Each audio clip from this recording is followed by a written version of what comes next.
Well, hello everybody. This is Elena Olki, and I am here with our special guest, Ernst Davis. Hey, hello Ray. everybody. And we're truly hoping that this recording is going to be in progress while we sit down, have a little treats, and have some lunch, late afternoon tea, coffee, what have you, and talk about life experiences. And we've already started chatting. That's why Ernest removed his mask and shield police down there. Don't worry, relax. We are following the rules here. But what I was gonna let you guys know that we just started talking a little bit, and we thought that in this day and age and these times, we really lack human interaction. We really lack sharing our experiences. So we'll try to maybe fill in some of those voids today. And I would like to get to know Ernst a little bit, and maybe he would be able to share some of his life experiences, and you find it valuable and helpful for maybe some of the situations you're going through. I'm looking forward to ask Ernst some questions here. Yes. Yay. And we're going to be drinking coffee and just having a great time. So hopefully the recording machinery here cooperates. So let's begin. And I have a lot of questions here for Ernest. And I'm going to have my coffee too. I'm going to have to put my glasses on. Yes.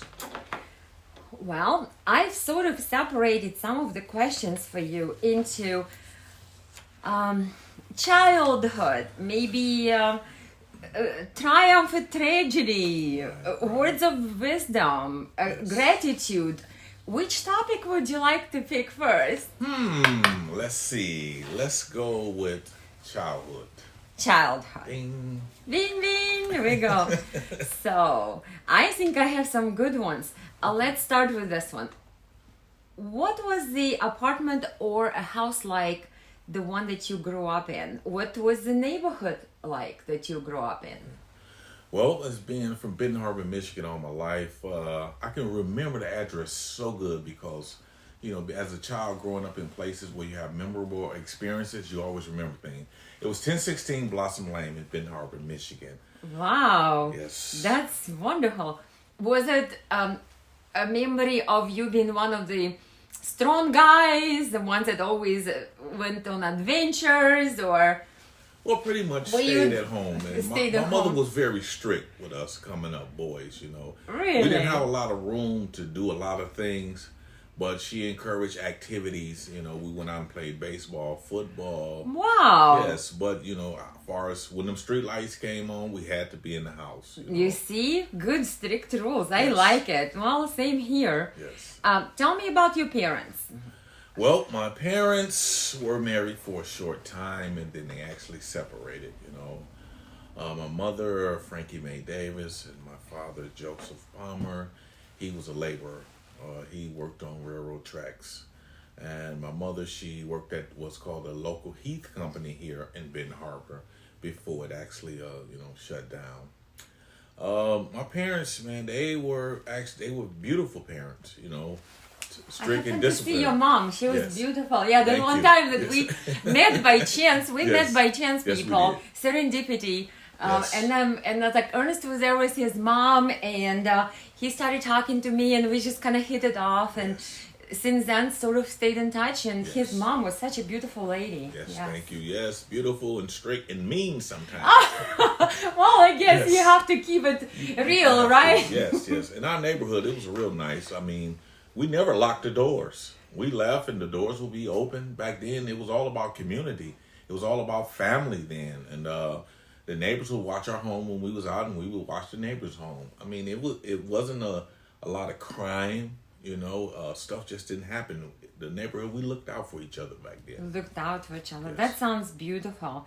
Did you have any heroes or role models when you were a child? I know it's a little cliche, but hey, I think it's a great question because that gives you a little bit of a perspective on someone's, like what he admires in life, or she. Well, one of my heroes was Sergeant Willie Davis. That was my uncle, Vietnam vet, you know, war hero. I actually looked up to this guy.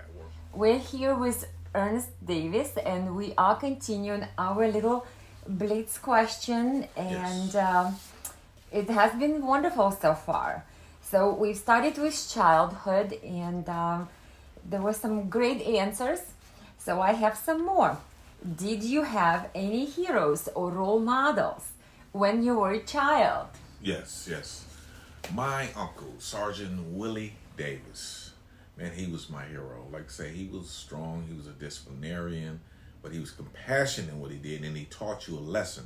And everything you did, it was a lesson. We had to be up at 5 o'clock in the morning, had your clothes and teeth brushed, everything, had that on by 6 o'clock.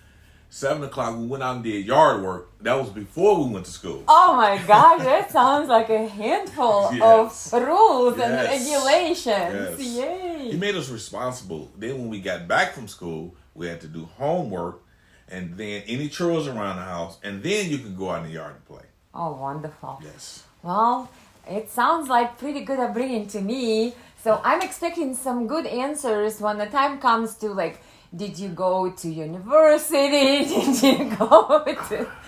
What was the next step? Like, once you went to school, did you have any dreams to go to, I don't know, college, army, anything that would maybe make you follow in your uncle's footsteps? West Point Military Academy. He was gearing me and training me for that.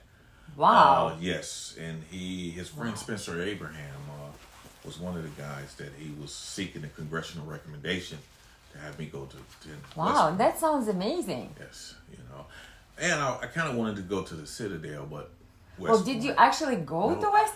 No. You kind of like decided that passion was elsewhere. I mean, well, it was there. Then certain events happened in life, and he was actually, he was murdered. Oh my gosh, I'm sorry to hear that. Yes, and after his death, like everything fell apart. Oh my gosh. He was like the glue to our whole family.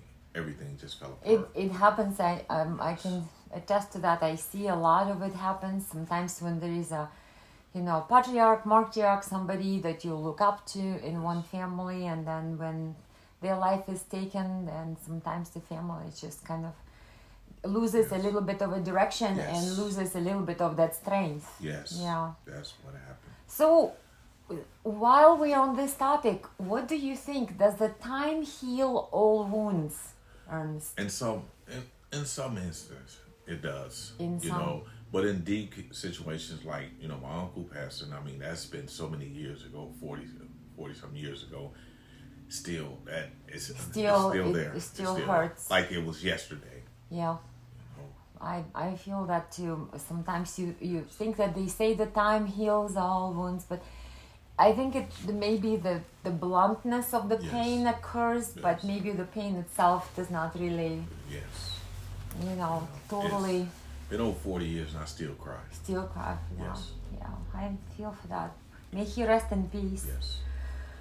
Boy, nice that you shared your story. What was the best gift you remember getting as a child? The best gift? Oh, the best gift that I got as a child. Let me see. I got so many gifts coming up, but the best gift I have to say was one time my mother went to the store and I wanted this little G.I. Joe figure. Oh, really? G.I. Joe now? They would get G.I. Joe, and I'm the only one that didn't really have one, and then one day... Oh, no. Yeah, she got me the G.I. Joe with the clothes and everything, and, because all of us want to grow up, we want to be war heroes. Oh, yeah. And I got the G.I. Joe, and I was so happy, and I kept that doll all the way up until I was probably about, 17. 17? Yeah. Wow. Yes. I love that. Well, I'm trying to think about my best gift. We'll save it for another time. I think there was some bicycles in the mix. Yeah. I'm trying to remember mine. Yes. Well, I'm glad you remember yours so well. Most definitely. I have a couple of more questions. What big world events do you remember from the time you're growing up? Anything happened in the world that shook the world when you were growing up? Well, So we are back and we are going down the list of some of the questions that I hope Ernest can answer for us. I'm looking forward to that. He's been great so far, you guys. yes. I am really happy that he came by today. And please have some cake too. Yes. Not all Thank you. not all the work. Yes. We should enjoy our Actually, little most coffee before it definitely. gets cold. Everybody, cheers. Cheers. Yeah, that cake looks good, and that Yes. yogurt too. Looks good. What big world events do you remember from the time you were growing up? Well, I have to say for myself, there have been quite a few. I remember one of these Desert Storm Yeah, wars. Desert That Storm, was yeah. quite scary, guys. We were like on the beach with my friend, and they have this news, and there is this war, and we grew up like in the peaceful, times. This was a shock of a lifetime. And then also I grew up in Eastern Europe. I grew up in Soviet Union, and the Soviet Union collapse was one of the hugest Yes, events that's that one of I the huge personally events. had to live through. And Yes. gosh, a lot of like big world events. I can see the headlines, and of course, a lot of leaders in the Soviet Union passed away while I was yeah. growing up. It seemed like there was a new person each year, and then there was a new one, and then they passed away. Yes. A lot of dramatic events. What about you, Ernest? Well, I remember this. I was supposed to go to Desert Storm. Really? Yeah, I had actually signed up for the military, and I was Wow. on a buddy plan with a friend, and they end up, in Desert Storm.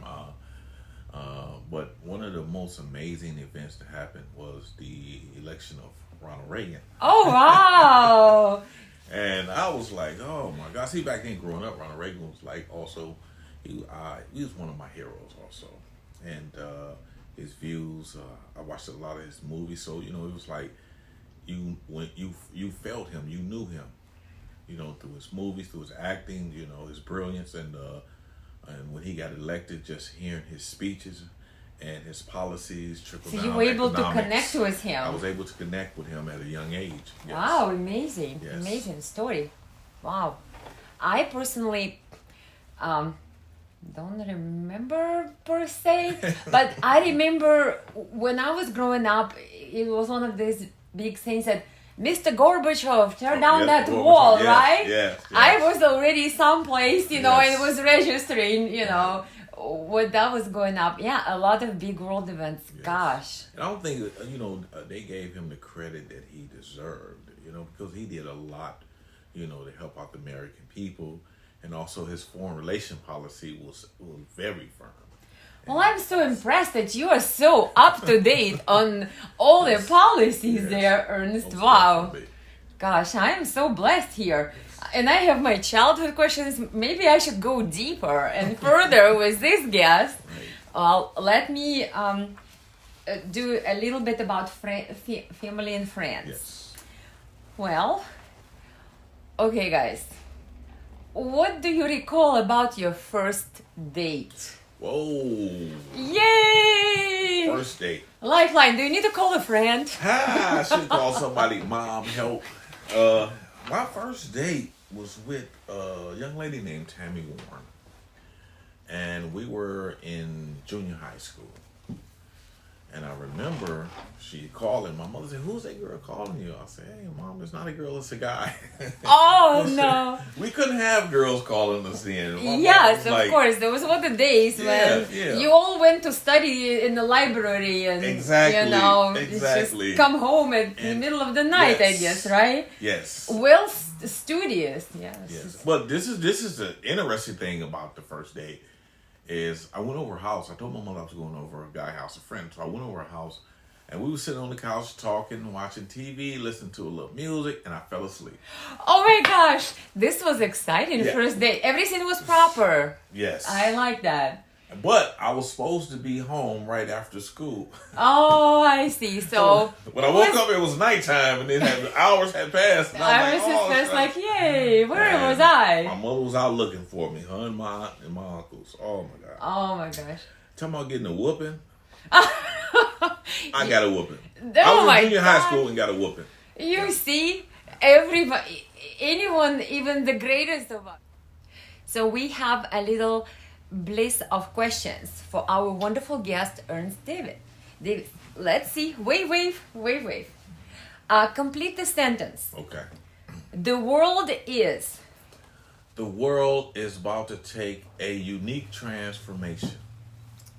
Well, It's about to go in a direction in which a lot of people may not be ready for. that's a word of wisdom. Next one. Life is. Life is beautiful. I love it. Friendship is. Friendship is loyalty and honesty. Love that too. Truth is. Truth is unbiased. I love that. Boy, my gosh. I'll have to make a quotation book of Ernst Davis and keep it close. Yes. We've already covered one of the ones that I have on my list about time heals all wounds. We've said that it heals some, but mostly it doesn't. It just kind of feels the blunt pain. Right. What is the best cure to all blues? Like if you're feeling under the weather or something just doesn't go the way you've expected, what is the best cure to all blues? Prayer and meditation. Prayer meditation. Prayer That's and meditation. profound. That works for me every time. Good to know. When I'm stressed, I... Go fishing. Yay! What kind of fish do you like to catch? I like to catch I like catfish, I like carp, I like bluegills, I like to just do deep water fishing, I like to do cane pole fish, I like any type of fishing. It's the sport that you enjoy. And my uncle taught me how to do that also. I loved it. My dad took me fishing. You wouldn't think that the girl, he always took me, and I guess I knew how to get these little worms. We would go and we dig them with the shovel. I don't know how, things are done here, but like I said, I grew up in Ukraine area of former Soviet Union. So how we went fishing is we went to the back of the yard and dug up some worms, and that was it. That's how you do it. Yep. Yes. So it's great memories there. Yes. A few more questions for our blitz. It is easy to forget. Complete the sentence. It is easy to forget. The things you did to others. I like that. Forgiveness is. Forgiveness is a necessity. I like that too. You grew up when? When you realize your own mistakes. Makes sense. Memories are. Forever. That's true. If the world is not in your corner. Just relax. I like that one too. I say Just put relax. yourself in your own corner, right? Yeah, just relax. Just relax. You can be honest with yourself when? When you realize your mistakes. The most important lesson of life is? To be true to thy own self. Very true. Very true. The human condition's biggest problem is? No one wants to take responsibility. Yep. Everybody's expecting someone else to Yes. provide, to take care, to make Yes. them feel comfortable, whatnot. Yes. Yep, you're right. So we have a couple of more here. Yes. Transitioning to the great question about, do you have any sayings or mottos or your favorite quotes that you kind of either yourself came up with or you like to, keep repeating or, tell others without solicitation? I mean, so many quotes come to me, and I share so many quotes on, on my Facebook page and in person with other people. But the one that actually come to mind is, always know and understand that you're not going to be here forever. That's the bottom line. Yeah. What's important is not your birth or not your death, but what you do in between. That's what's important. Maximize your time, do the best that you can, and don't care too much about what other people say about you. That sounds pretty good to me. What I thought, and we'll talk about it when we come back.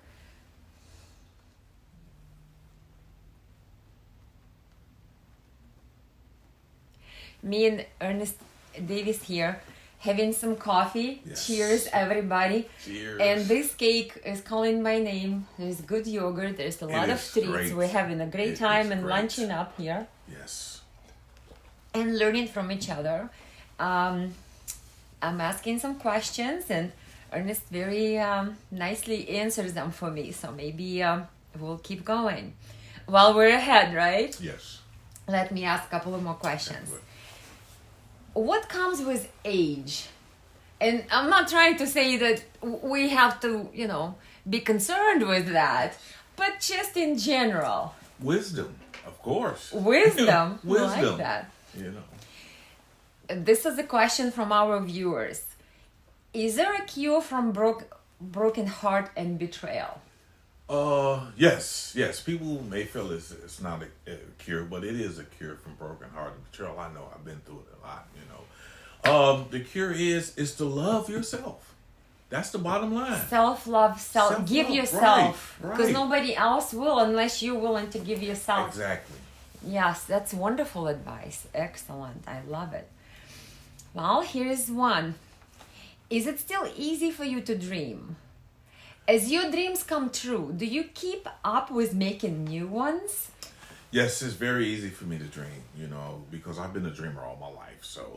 And I make up new ones and try to always keep, updated and fresh and on different things. And I keep my thoughts focused. And so it's a lot easier for me to dream that way and to be able to say, okay, I want a new life for myself and, and work towards that.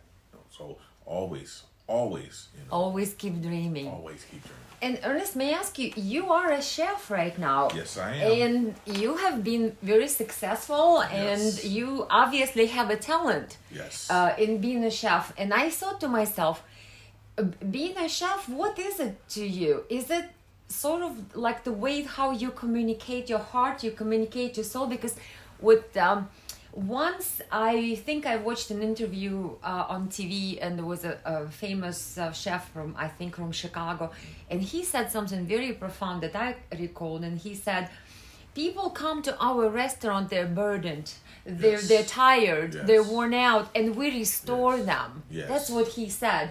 Is that along the same lines how you feel that you've been a chef? Like, what does it mean to you? Well, when I go into that kitchen and create a meal, a dish, I plan it out first and foremost. I think everything through thoroughly at least 7 different times. And then I create the meal because I know when that person sit down, they sit down for the experience. Like you say, a hard day's work or whatever they've been through, and they come there and they want to relax. They do. And they want to enjoy their food. They want their food to smell good, look good, and taste great. And so that's my job to make sure I meet all 3 criteria. Because when you walk away from one of my experiences, I want you to walk away saying, wow, that's a great meal. Yeah, I feel differently. Yes, I feel restored. I feel like, gosh, I've been on vacation for the last 30 minutes and now I came back and feel restored. That sounds great. With that said, I had another question and I thought of when I thought of you. Of course, there is this cliche question, who from the history or famous person you would like to have a dinner with? My question is, who would you like to cook for?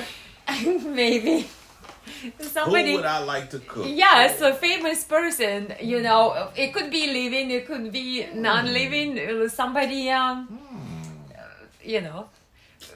since there's always question, who would you like to have dinner with? I'm like, in Ernest's case, it would probably be, who would you like to cook for a grand dinner? Well, I would like to cook for Margaret Thatcher. Ooh, look at that. Interesting history, love her history, and everything that she did, And so you admire her? Yes. Wow. Yes, Marge got herself an admirer. Ooh la la. Yes. Well, I have to say, to me, she sounds like a very stoic, steel magnolia type lady, and I'm thinking, if you want to cook for somebody like that, you must be a good chef. Thank you. Yes. Unafraid of any perfectionism out there. So I'm good at what I do, by the way. Very good. Love it. Very accomplished. Sounds great. I'm so. Here we are with Ernest Davis, and we keep going with our questions and answers. Yes. One of the questions I would like to ask you is, were there people in your life that made a difference when they did not have to care? Yes. Executive chef Jimmy Lee Hill. That's the chef that actually seen my talent, and came in and said, "Hey, look, I can make it better. That's beautiful. Let me work with you. Work with me." And he's a highly accomplished award-winning chef out of Lansing, Michigan. And this man helped me so much. And he's not talking about hero living.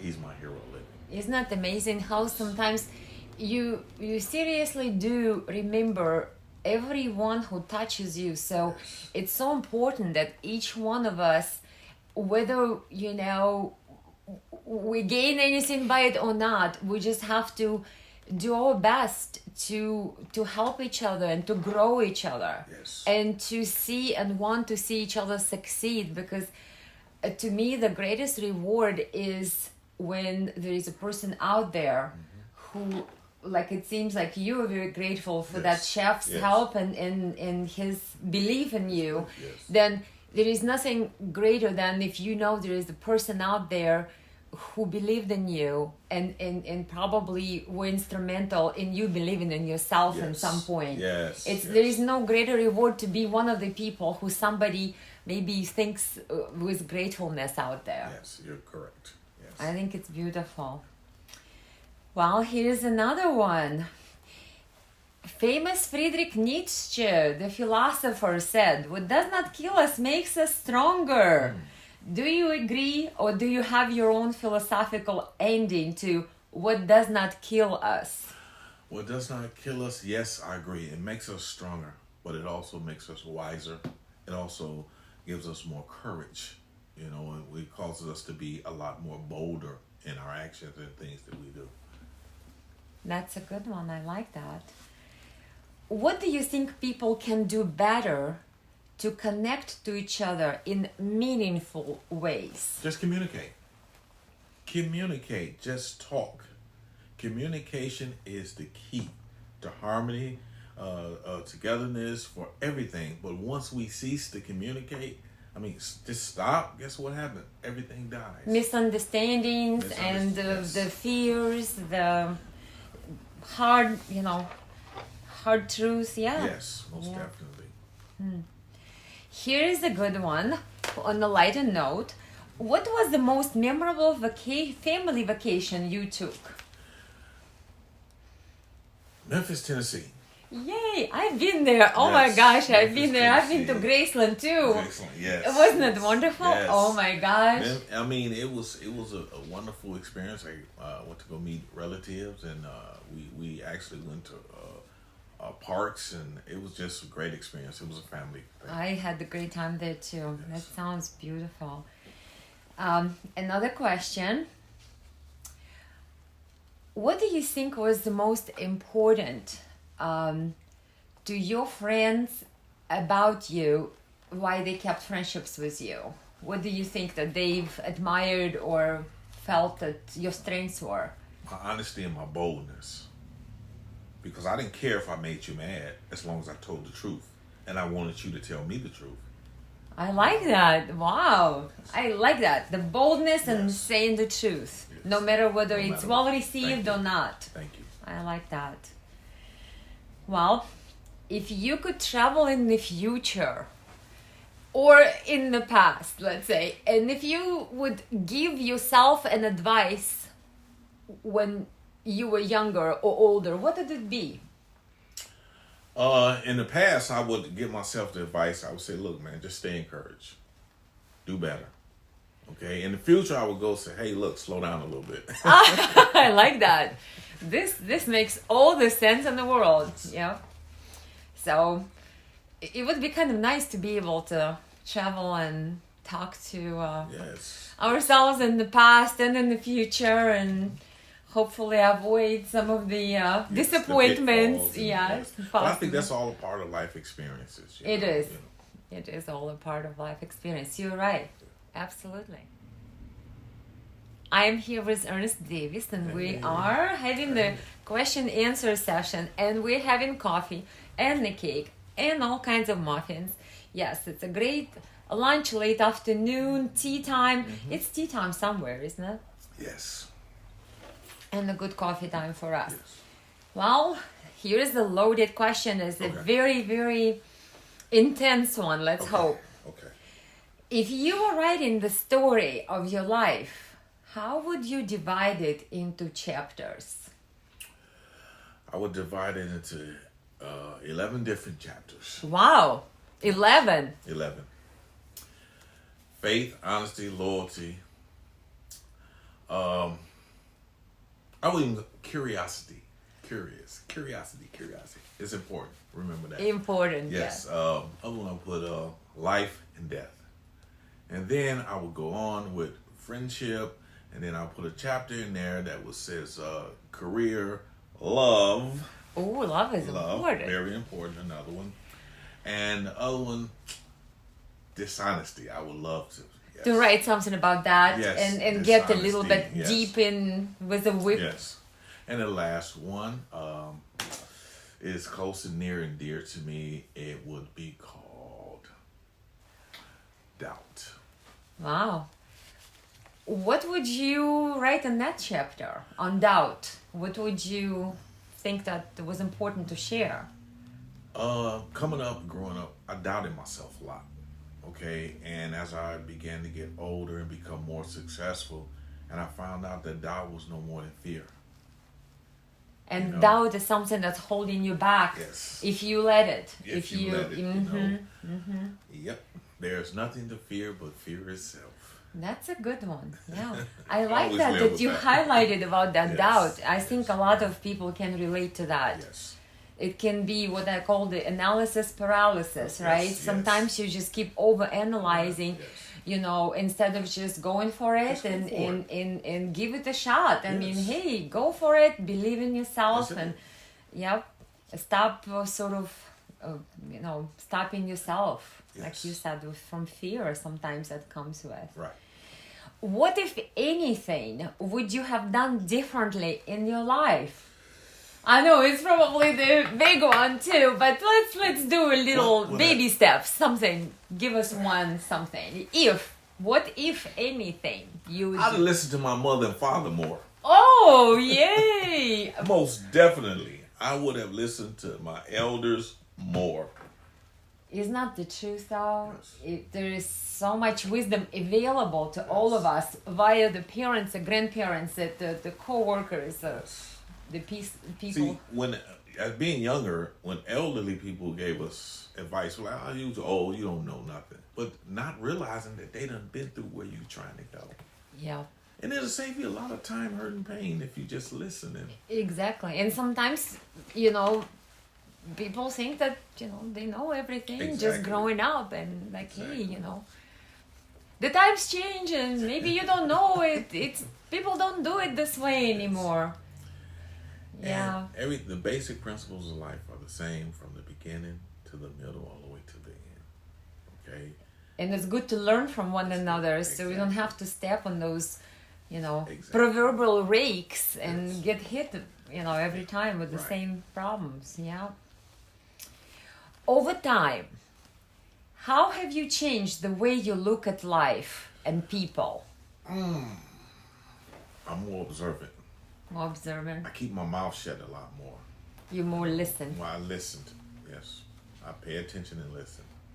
That's wonderful. How would you define a good life or successful life? Are those synonyms or are they just different stages of the same? I think it's different stages of human evolution, period. I mean, because, if you sit down and you work things out in life and things happen the way it's supposed to happen, knowing there's going to be some bumps in the road, I mean, I think you evolved. You live a good life. And These are just all stages of developing and aspiring and, Yes. and going through the successes, the goodnesses, and sometimes maybe. Here we are. I'm here with Ernest Davis, and we're continuing our questions and answers, having our great coffee. Yes, Everybody it's have good. a wonderful lunch and afternoon. We have sweets. I'm just been munching a little bit here and there. Next question. What was the most memorable and the best compliment you have ever received? Whoa. It was from this old lady at the grocery store. Really? I'll never forget it. Really? And I was coming up to the door, and these younger gentlemen was coming in, and you know, she was trying to get in, and she was on a walker, and you know, they just rushed past her, and you know, kind of like brushed up against her. I think they kind of scared her. So I go up to the lady. I say, "Excuse me, ma'am." I say, "You need any help?" She says, "Well, I'm okay." I said, "Well, let me get this door for you." Oh, I opened the door up for her, because when they went past, she dropped her purse. I picked her stuff up. I gave it to her. And I said, "Ma'am, if you need any help, I got you," you know. And she turned around and she looked at me. She said, "If the world had more men like you." Isn't that wonderful? And I was like, wow. You know? Yes, and it's like somebody you don't know and somebody you cannot pay for saying something nice to you. So this person just sees you by chance and able to look deep into your heart and see the goodness of it and compliment you on that. That's beautiful. Yes. That's a beautiful story. Thank you. Which brings me next to my next question is, have you ever had anything in your life that you cannot explain? Something that happened, I don't want to say miracle, but you know, something along the lines of something unexplained. And Many times. many times, yay, Many we stumbled times. upon something good here. Many times I've had things happen to me that actually became a miracle. Wow. You know? And, give you an example. Yes. We have, Many years ago, I had a scholarship to go to Michigan State to play football. And, you know, I was good at what I did. I love to cook. That was my first passion in football. A little incident happened with my relatives and some friends, and I actually got, caught up and involved with this issue, which landed me in prison serving a natural life prison sentence. wow. Wow. And I never been in trouble before, and I didn't know how to deal with the cops. I didn't know how to deal with nobody or nothing. Next thing you know, I'm sitting before this all-white jury that says, put him in prison for the rest of his life. He's no good. Wow. I'm sitting in prison. A lot of things happen, okay? We can talk about details, some of them, if you have any questions. But the main thing is they said you're going to die in prison. I served almost 40 years. And one day, the doors just opened up. Wow. And I was like, oh my God. That is kind of like a miracle to you from... It was a miracle. Wow. It was a miracle. After much prayer, much meditation, it was like, doing the right thing while I was inside, the way my views changed. I was very angry at first. And then I became very understanding. And then I started equipping myself by educating myself. And then I fought for education for other men that were incarcerated. Wow. And earned my master's degree while I was in master's prison. degree? Yes. Wow. Yes. And I had to fight the system, because at that point they was very much against people in education in prison. Wow. Very much against. That's revealing. Yes. So I had to fight the system. And so you did all the hard work, all the Yes. stages, Yes. from anger to trying to figure it out, trying Yes. to educate yourself, Yes. trying to do something about your Yes. situation. Yes. And the miracle in the end. Also earned a law degree.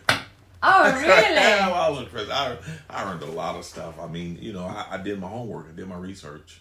I became an advocate, not for just civil rights, but human rights. Isn't that an amazing story? Yes. Wow.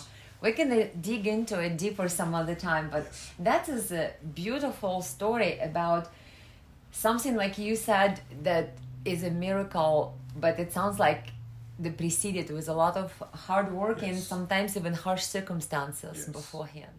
I'm here with Ernest Davis, and we had a great afternoon. We keep drinking coffee, we keep eating our wonderful food, keeping our luncheons and happy minutes and happy moments here for you guys, and recording this just so maybe this will bring some happiness and some value to your day today.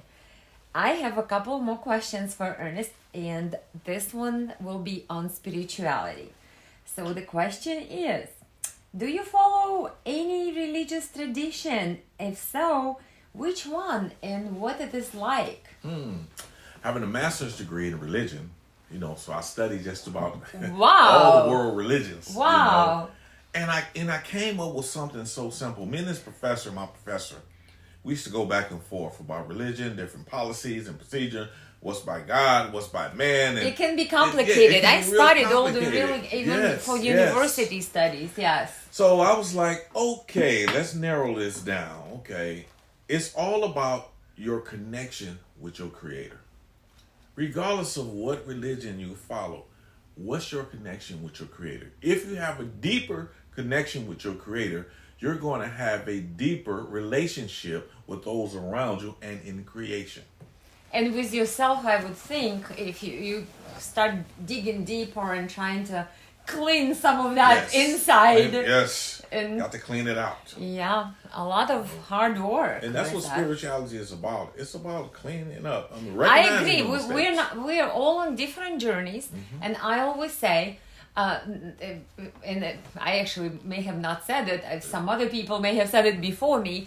But what I'm trying to say is we're all on a journey and none of us have arrived. So we can make mistakes, we can learn more, and we can adjust and we can excel as we go. So I am very much accepting of everybody's journey. Exactly. And I think everybody has a right time for their journey to climax or to, give them more time to succeed or step back. I mean, it's a journey. It's not...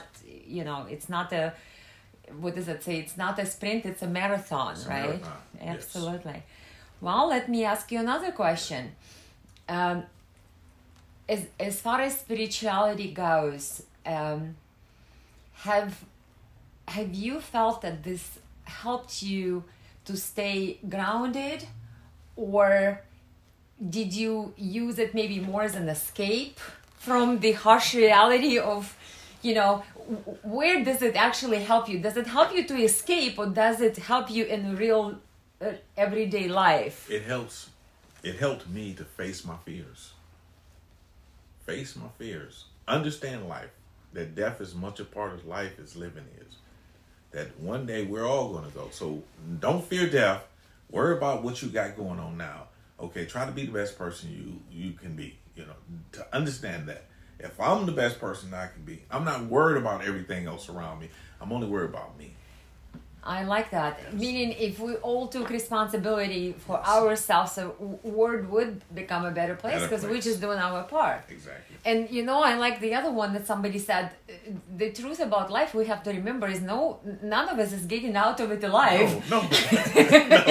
None of us. So in essence, we should live every day and be grateful for every day and be the best we can be. Yes. And gosh, we are not perfect. We sometimes, err, sometimes we feel however we feel. But in the end of the day, if we're able to bring ourselves back up and shake off the dust and keep going forward and find our strengths and groundedness and help each other to strengthen that forward motion. Yes, most definitely. That's what we're trying to do here today, right? Forward, yes, we're trying to strengthen your forward motion wherever you are at and watching it, and hopefully you will have a few smiles and maybe some things that you will find valuable from our little chat today this afternoon. So one little word of wisdom before we close for today was Ernest Davis. Ernest, everybody's always say, what is the question that you think you would like to answer but nobody ever asked you? How do I feel about myself? How do you feel about yourself? Great. I love it. And here was Ernest Davis, and we had a wonderful chat today. We're going to continue our little... Here we are with the wonderful Ernest Davis today. We're drinking coffee, having a great lunchtime afternoon. The sun is actually out today. And I would like to introduce our special guest and renowned chef in the area, Ernest Davis. Hey, how's everybody doing? Say a few words for everybody. Well, I'm Chef Davis, and I've been around for a little while, cooking. Used to work at the Hilton Hotel, North 11. Now I'm gainfully employed at Happy Poochie's, 325 East Main Street. Come down there where I make the best gourmet sandwiches and homemade soup. I'm telling you, you'll enjoy it if you come. Wow, that is amazing invite. If I go, what should I try? What's your favorite? I think you should try the hot poochie. Tell me a little bit more about the name Poochie. Yes. Where does the name come from? Poochie, it comes Who is the Poochie? Well, you're one of the owners. Her name is Lisa, and her grandson called her Poochie. Oh, that's sweet. Yeah, they named the restaurant after her. It's the most sweetest name I've ever heard. Poochie.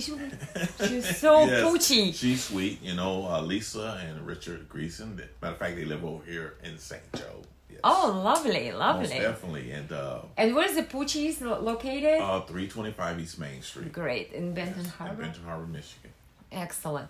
So I have a wonderful guest, and we are going to have some questions. This is like our informal getting together, a little afternoon snack, lunch/coffee break. And I think that would be fabulous to talk to Ernst and see some of the life questions, the pressing life questions. Yes. What wisdom he can impart on us. I'm actually very grateful that he took the time and we're getting to know each other a little bit more.